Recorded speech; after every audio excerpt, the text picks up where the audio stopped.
Hello and welcome to You Are Loved. I am your host, Sarah McCormick, and I am so glad that you are here today. If you like this episode and would like to support You Are Loved podcast show, consider heading over to patreon.com/YouAreLovedPS to support us. Today's episode is titled Webtoons and Baggage, and you're probably wondering why I titled it that. Well, we'll get there. So, a little bit about me. I love webcomics. Started probably the end of 2019, beginning of 2020. I think it started before the pandemic. I just happened to stumble across a webtoon called The Wrath and the Dawn, and I love the art. It was beautiful. And I started reading it, and that was how I got to Webtoons, which is a webcomic app. So the thing that I like about Webtoons is a majority of their series are free. You don't have to pay anything. There's no subscription. It's just you log in, you create an account, and you can read their active Webtoons for free. Now, they did make some changes where completed series, some of them, they turn into Daily Pass originals, and you have to either pay to read the episode, or if you're patient, you can read one episode a day with the daily pass that you are given. You can also read ahead in some of the series. So at least the originals, the authors tend to post anywhere from 3 to 5 episodes in advance.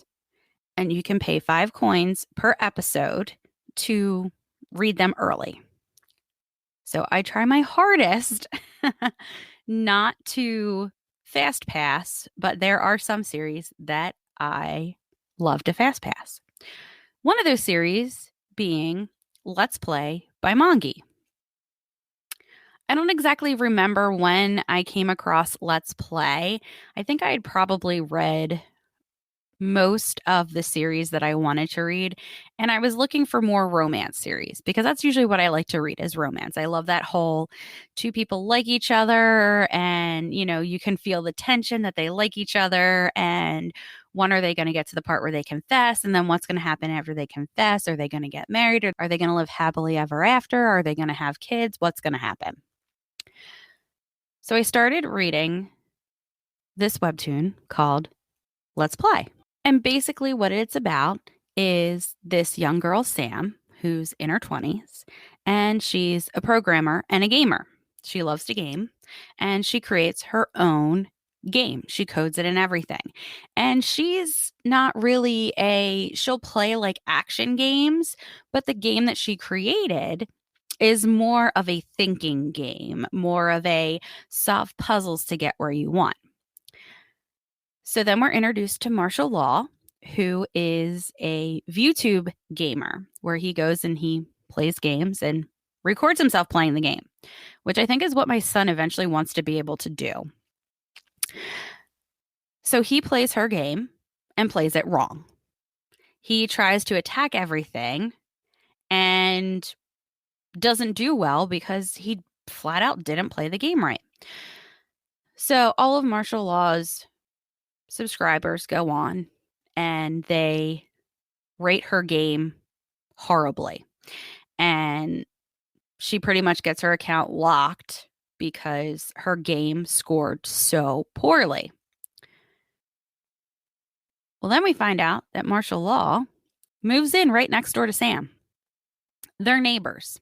So part of the series is about their relationship and how he doesn't realize what his fans did to her. She's mad at him because he ruined her chances at being a game developer and all of this. So there's that going on where they're trying to figure out, how to get past this because he honestly didn't even know that his fans did that. And he told them, you need to go fix this. This isn't right. You can't just rate someone down because I played their game wrong.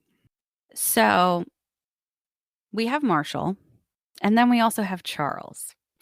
And Charles is Sam's boss at Young Technologies. Now, here's the interesting thing. Charles is Sam's boss, and Sam's dad is Charles' boss because Sam's dad owns the company. Sam's dad is hilarious. He is very protective, and he's just funny. I don't know how Mongi does it, but she is really awesome with character development.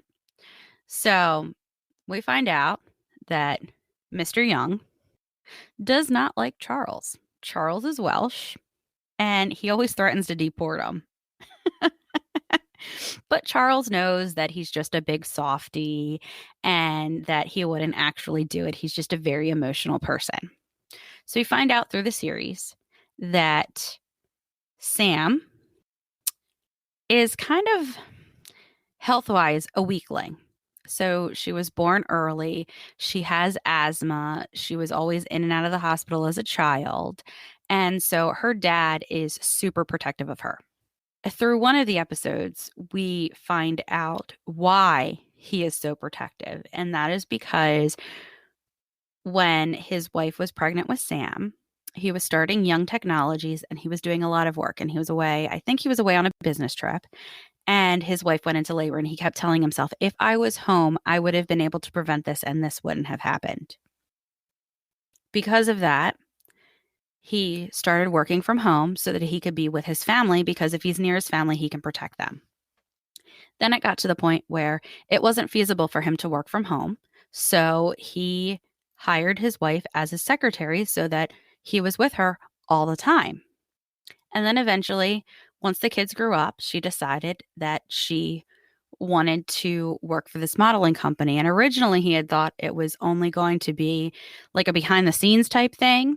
He didn't realize that she was actually going to be a model. And we find in one of the episodes that the reason that he is so protective and why he is so stressed out when his wife isn't near him is because he can't protect her. But he won't tell her that because he feels that he took a lot from her and he wants to do everything in his power to support her and her dream, which is amazing. That is an amazing thing for a husband to say of his wife, that he 100% wants to support her and won't say anything that would make her think that he doesn't support her. So then let's get to Charles. So Charles is the manager, and Mr. Young is not too fond of Charles. Charles is very unique. He's always composed. He's always proper. He's Welsh, so sometimes he says things that are kind of funny and don't make sense. And Charles knows that Mr. Young really doesn't like him, but it doesn't bother him because he knows how to handle Mr. Young. So Sam works for Charles, and Charles works for Sam's dad.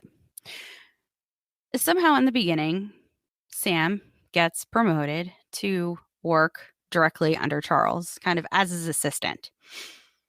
And that's when things start.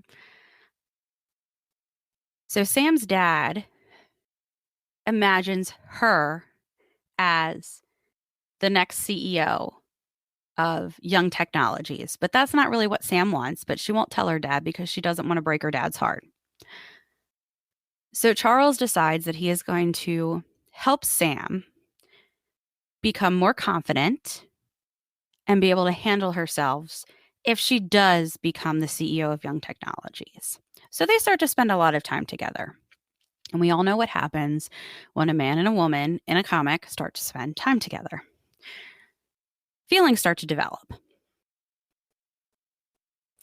So we end season 2 with Charles and Sam going out to dinner and her accidentally getting an Irish coffee, not knowing that it has alcohol in it, and Sam doesn't drink alcohol. Charles just so happens to step out to take a call from one of their clients who actually offered him a job in England. So while he is out taking this call, that is when Sam unknowingly orders an alcoholic beverage. She decided that she needed coffee for the raid, and she asked the waitress if they had any coffee, and she goes, "Oh, we have Irish coffee." And she goes, "Sure, I'll have that," not knowing that it has liquor in it. So then Charles comes back notices the carafe and says, I didn't think you drank liquor. And this is where I love Mongi because Mongi goes, liquor? I didn't even know her. So now Sam is very, very drunk and kind of making a fool of herself. So Charles decides that they need to vacate the premises very quickly because Sam's big brother is there. And Sam's big brother is about as scary as Sam's dad. So he decides we got to get out of here. So Charles winds up bringing Sam back to his place so that he can keep an eye on her because if anything happens to Sam, he's not really sure what Sam's dad will do to him. And this is where I love Mongi. So they're getting ready to get in the elevator, and Sam just can't hold back. Like she can't. Like, Charles, let me skinny dip in those ocean eyes of yours. Oh, that's right. He brought her to his place because who knew that Sam would be dangerous as a drunk passenger? She kept trying to like touch his hair. She was talking to him. And it says, Charles says, this is the lobby to my apartment, Samara.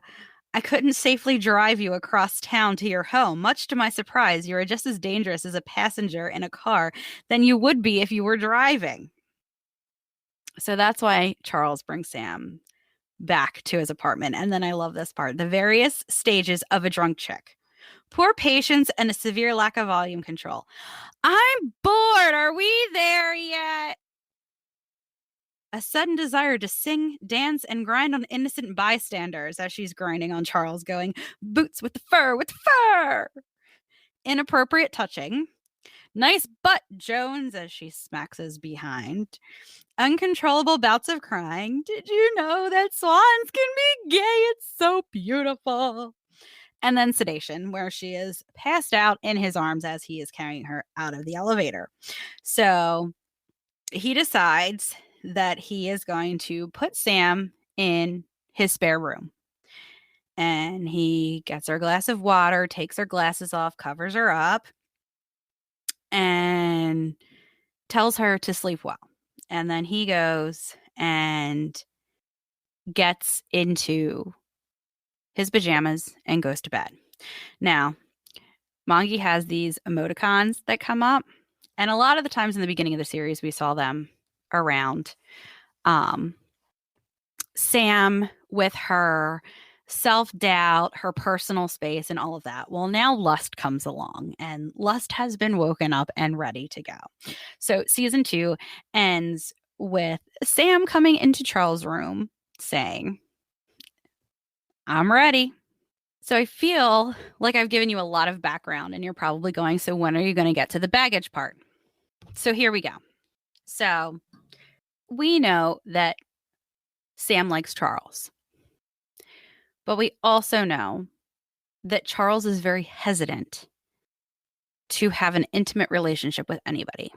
So his relationship is pretty much strictly physical, as we've seen through the other episodes within the series.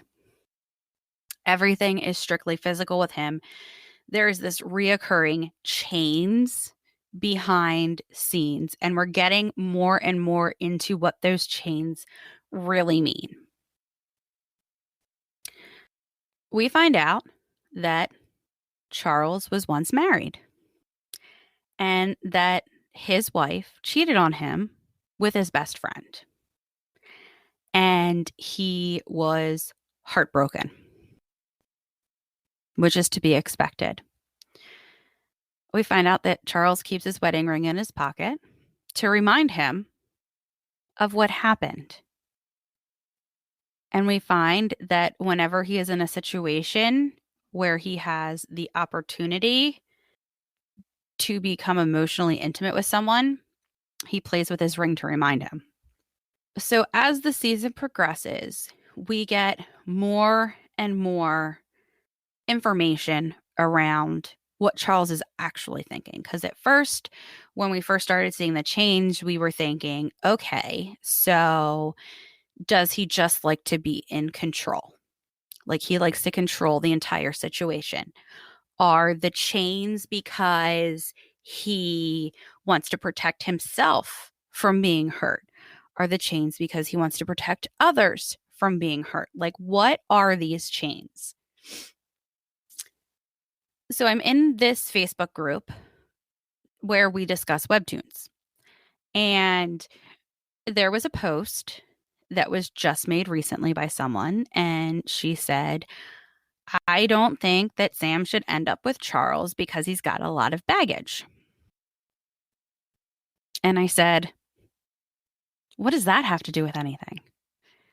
And I can understand where she was coming from because she said essentially that people try to mimic in real life what happens in Webtoons. And Webtoons are just that, Webtoons. They're not real life.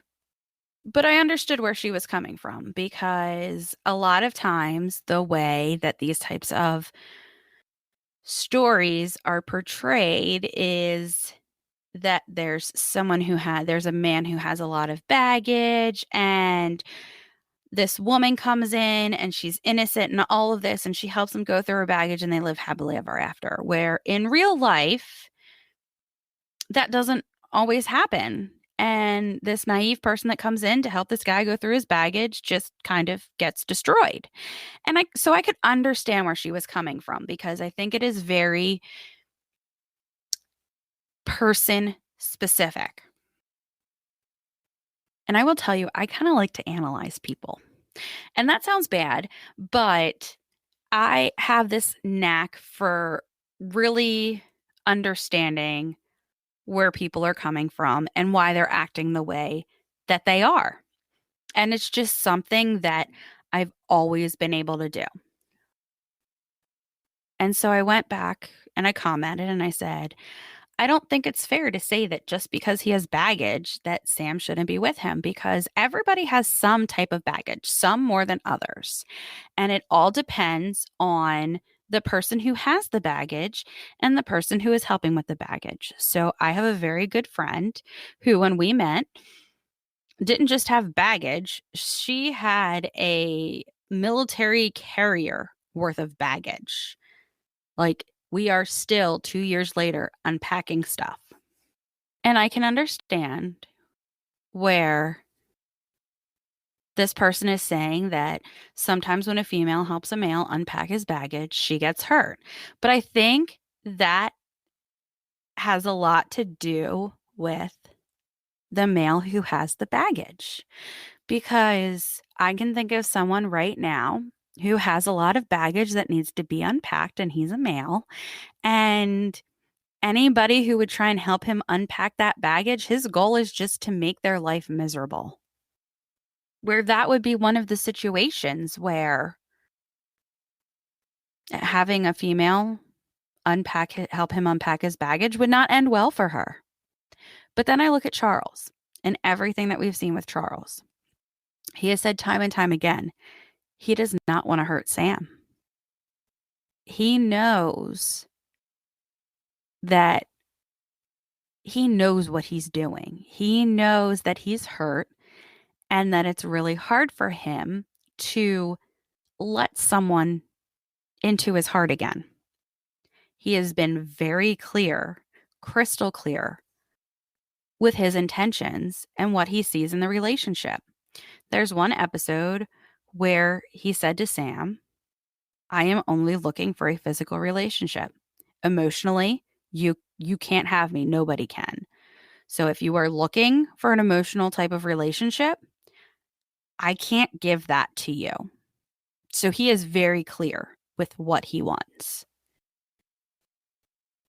And you can see in the way they interact that he is slowly realizing that not all women are like his ex-wife.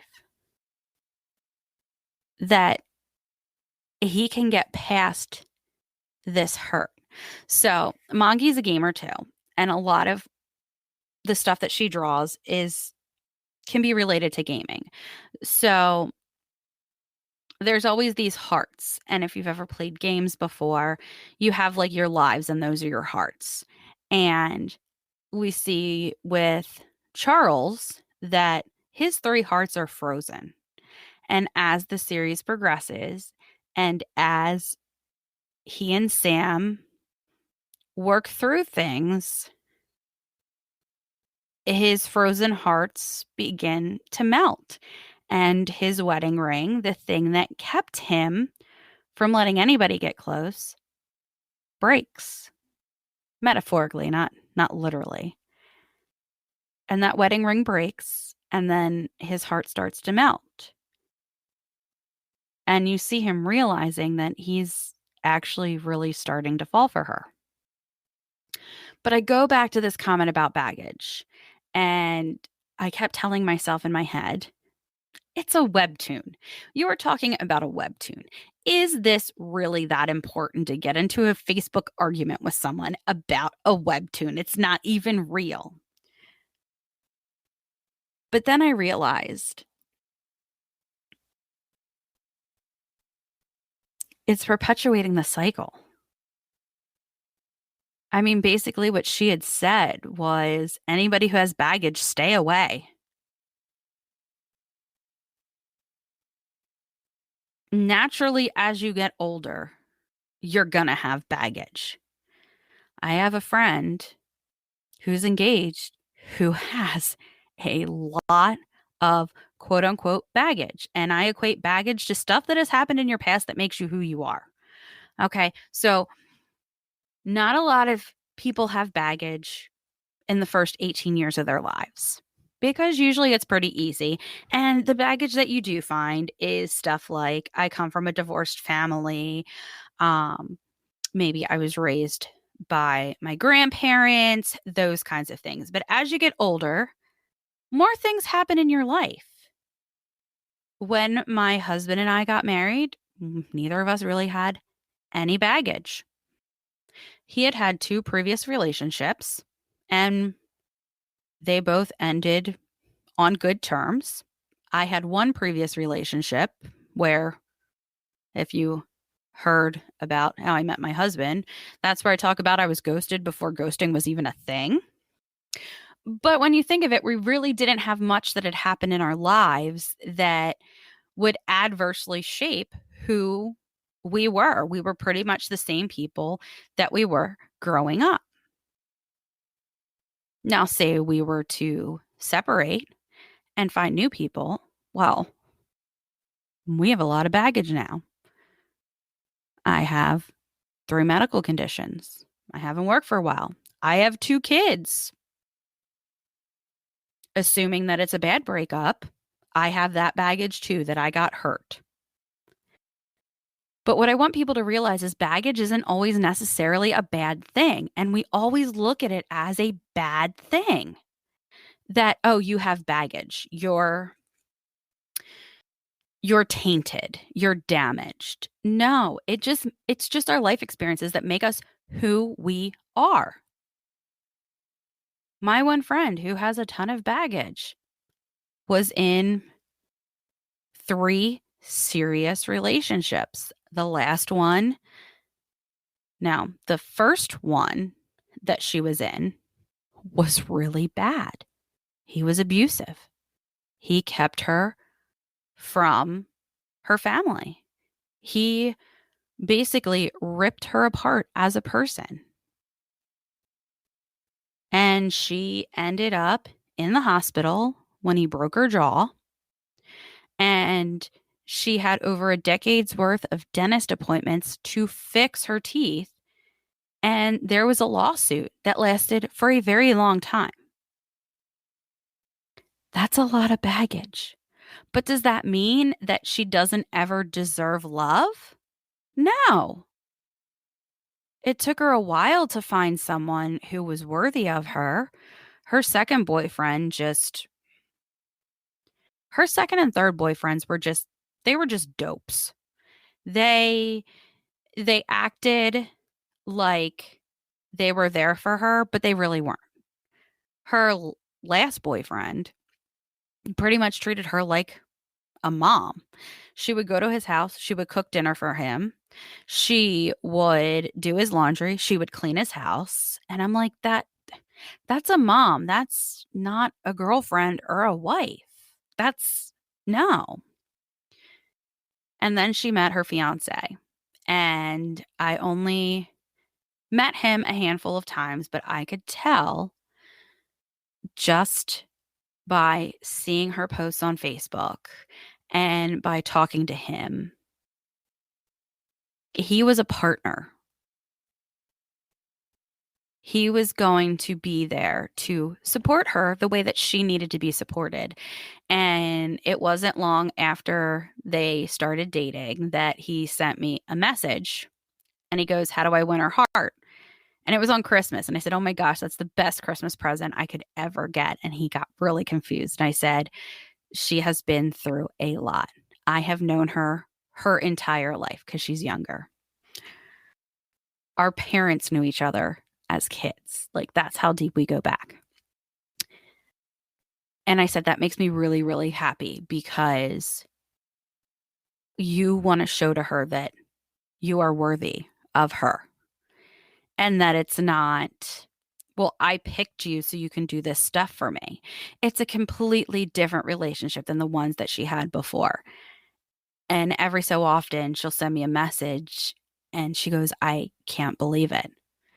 I knew that she was getting engaged before she knew that she was getting engaged." And I told him, I said, "You have to propose to her before this date because we go back like 35 years. Like, when she sees me, she's going to know that you're going to propose because I have no poker face." So he goes, "What should I do? What would she like?" I kind of did a little bit of poking and prodding. And he showed me the ring, and I was like, "Oh my gosh, she's going to love that." And he proposed at Christmas Village before the meeting, so I didn't have to worry about keeping it a secret from her when I saw her, because I said I'll avoid her until then because otherwise she is going to see me and she is going to know because she knows me like a book. She knows exactly what's going on. I can't keep anything from her. And she goes, "I can't believe he proposed. Like, like, I can't believe it. I cannot believe it." And he is probably the best thing that ever happened to her because my friend and I were both more dominant in our personalities than most females are. So we really need an easygoing guy. Like my husband, pretty easygoing. He'll stand up to me when he needs to, but for the most part, he's an easygoing guy. He'll go along with what I want to do because that's just the type of person he is. And my friend's fiance, I'm like, yep, that he is very similar to Randy. Like, he will let you be an individual. He won't make you be part of him. He will let you do your own thing, and he will be there to support you when you need it because he's your partner. But I just keep going back to that comment that he has too much baggage and she's going to get hurt. Baggage is not a bad thing. You just have to have the right person to help you go through it. And personally, I think that Sam, from what I've seen, is the person to help Charles go through his baggage because she has no preconceived notions. She is open. She is honest with him. She is loving towards him. And I think those are three things that are important when someone is trying to go through those is from my own experience from helping my friend go through all of her baggage. Sometimes you just need someone to be there to support you when you're going through it. So I like to do analogies. So think of you move, everything's in boxes, okay? You move into a new place and your friend comes over and says, "I'm going to help you unpack." So there are a couple of different ways that this can go. Well, they can say they're going to help you unpack and all they do is sit on their butt and not open a single box or take anything out. And you're like, why the heck did you even come? All you did was just sit here. And when I asked you for help, you were like, oh, I have to take this phone call. And you actually, at the end of the day, didn't help me. And then there's the person who comes and helps you unpack and tells you that this is where your cup should go in your cabinet and this is where your dishes should go in your cabinet. And the next thing you know, you're going, I don't want my cups there. I want my cups here because this is where they are in my old house. And they tell you, well, that's not where the cups go. The cups go over here next to the sink. And you're going, but I want the cups next to the refrigerator because it makes more sense to me because I really don't have a cabinet next to my sink and I would have to climb over things and it just doesn't work out well. So you have the person who doesn't do a darn thing when they come. And then you have the person who tells you how you should be unpacking your baggage, where it should go, how you should process it. And neither of those are really helpful. And then you have the person who comes and says, hey, can I help you unpack? Okay. Where do you need me? Where would you like me to start? Do you want me to start in the kitchen? Do you want me to start in the living room? How about you start in the kitchen? Okay, do you know where you want your dishes to go? Or do you just want me to get them all out on the counter and then once they're all out, you can figure out where they need to go? Oh, well, how about you just get them out on the counter and then let me know when you have them all unpacked and we'll figure out where they go. Okay, they're all unpacked. Where do you want your cups? I think it would be best for my cups to go over there.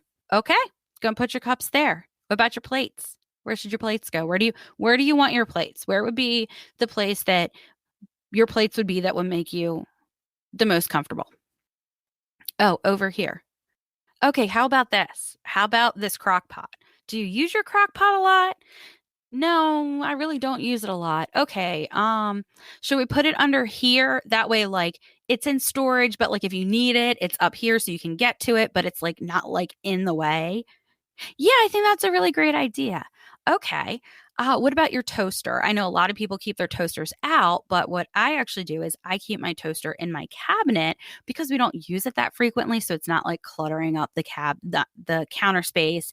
And like I can put it away every day, even if we do use it every day, because I let it cool down and then I just put it right here and I pop it right out and it's easy peasy. Oh man, that's a great idea. I never thought of that. Every house that I've ever been in has had their toaster on their counter. I never even thought about putting it in a cabinet. That's a great idea. So who would you like to help you unpack your baggage? Person who doesn't do anything, the person who tells you you're doing it wrong, or the person who listens to you, the person who is there to help but not overstep their bounds. And I think that's where Sam is. Sam is there to help him, but she's not going to push him. But it's also helping her too. This relationship is helping her become more of someone who speaks up for what they want. And they're both growing. And the more I read this comic, the more I see how brilliant Mangi is with her character development because they are so multidimensional. And right now, I think that with the characters that we have been introduced to, those two are going to be the ones who make the most sense to be together.